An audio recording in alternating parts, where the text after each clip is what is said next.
আজকে আমি একটু বাড়ির জন্য দুধ চিকেন বানিয়েছি। আজকে সেই রেসিপিটা তোমাদের সঙ্গে আমি শেয়ার করছি। এই দেখো কড়াতে আমি তেল বসিয়ে দিয়েছি। তেলের মধ্যে আমি একটুখানি জিরে ফোড়ন দিলাম। এবার এর মধ্যে দিয়ে দিচ্ছি 4টে শুকনো লঙ্কা। এই শুকনো লঙ্কাটা একটু হালকা ভাজা হয়ে এলে এর মধ্যে আমি দিয়ে দেবো 1 পোয়া পরিমাণ পেঁয়াজ। তোমরা পেঁয়াজের পরিমাণটা বাড়িয়ে বা কমিয়ে নিতে পারো। আমি কিন্তু এখানে সবগুলো পেঁয়াজ এখন দিচ্ছি না, অর্ধেকটা পেঁয়াজ শুধু ভেজে নেব। আর যেহেতু আমি এখানে তিনটে মুরগি নিয়ে রান্না করবো, এই জন্য আমার পেঁয়াজের পরিমাণটা বেশি। তোমরা পেঁয়াজের পরিমাণটা তোমাদের মাংসের পরিমাণ অনুযায়ী বাড়িয়ে বা কমিয়ে নিতে পারো। পেঁয়াজটা হালকা ভাজা হয়ে এলে আমি তার মধ্যে যোগ করলাম, আমি 6টা বড় বড় রসুন ছুলে নিয়েছি। যদিও মাংসের পরিমাণটা আবার অনেকটা, সেজন্য তোমরা তোমাদের পরিমাণ মতো রসুন কম বা বেশি করে নিতে পারো। এবার এগুলোকে আমি হালকা ভেজে নিলাম। নিয়ে এর মধ্যে যোগ করছি 2টো টমেটো আর 3-4টে কাঁচা লঙ্কা। এগুলো আমি হালকা ফ্রাই করে মিক্সির বাটিতে তুলে নেব। এ দেখো এগুলো কিন্তু ফ্রাই হয়ে গেছে। এগুলো এবার আমি এই যে তুলে নিচ্ছি। দেখো এগুলো তুলে নিয়ে কিন্তু সঙ্গে সঙ্গে বাটা যাবে না, ঠান্ডা হওয়া পর্যন্ত আমাদের অপেক্ষা করতে হবে। ঠান্ডা হলে এগুলো আমি বেটে নেব। এবার দেখো এই ভাজা মশলাটার মধ্যে আমি আর কি যোগ করছি। 1 চামচ জিরের গুঁড়ো, 1 চামচ ধনের গুঁড়ো, 1 চামচ কাশ্মীরি লঙ্কার গুঁড়ো, এর মধ্যে আমন্ড নিলাম 10-12টা, আর কাজু নিয়েছি 10-12টা। তোমরা বাড়িয়ে বা কমিয়ে নিতে পারো।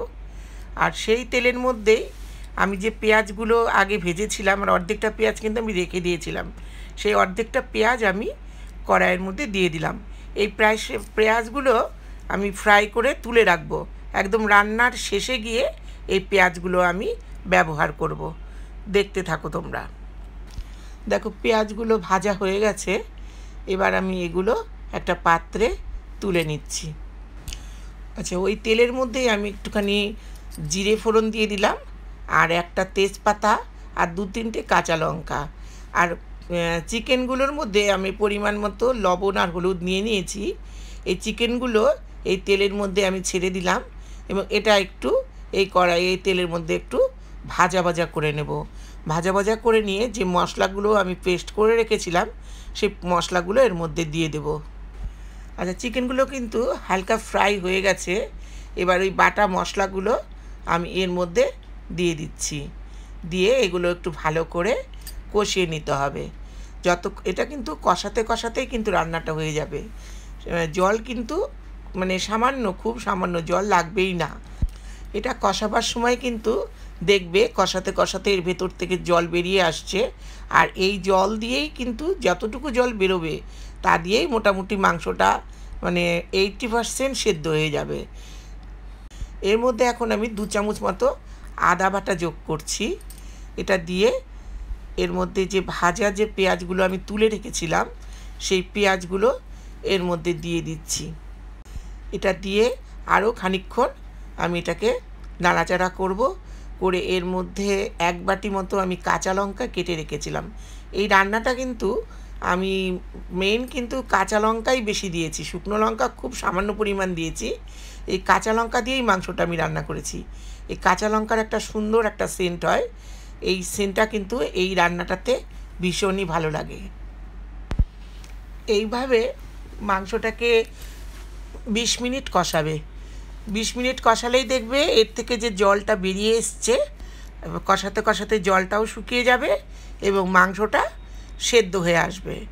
এবং যখন মাংসটা পুরোপুরি সেদ্ধ হয়ে যাবে, তখন তার মধ্যে আমি যোগ করেছি 1 পোয়া মতো দুধ। সেই দুধটা তোমরা গরুর দুধও নিতে পারো, আমার হিমুলের দুধও নিতে পারো। আমি হিমুলের দুধ নিয়েছি। এই দুধটা দিয়ে কিন্তু আর খুব বেশিক্ষণ কিন্তু এটাকে ফোটাতে হবে না, মিনিট 10। কারণ চিকেন কিন্তু খুব তাড়াতাড়ি রান্না হয়ে যায়। আবার বেশি যদি তোমরা সেদ্ধ করো তাহলে কিন্তু মাংসগুলো গায়ের থেকে ছেড়ে যাবে। আর এমনি দেখো আমি জল কিন্তু একদমই দিইনি। ওই সসপ্যানটা, দুধের যে সসপ্যানটা আমার ছিল, সেটা ধুয়ে আমি 1/2 কাপ মতো জলের মধ্যে যোগ করলাম।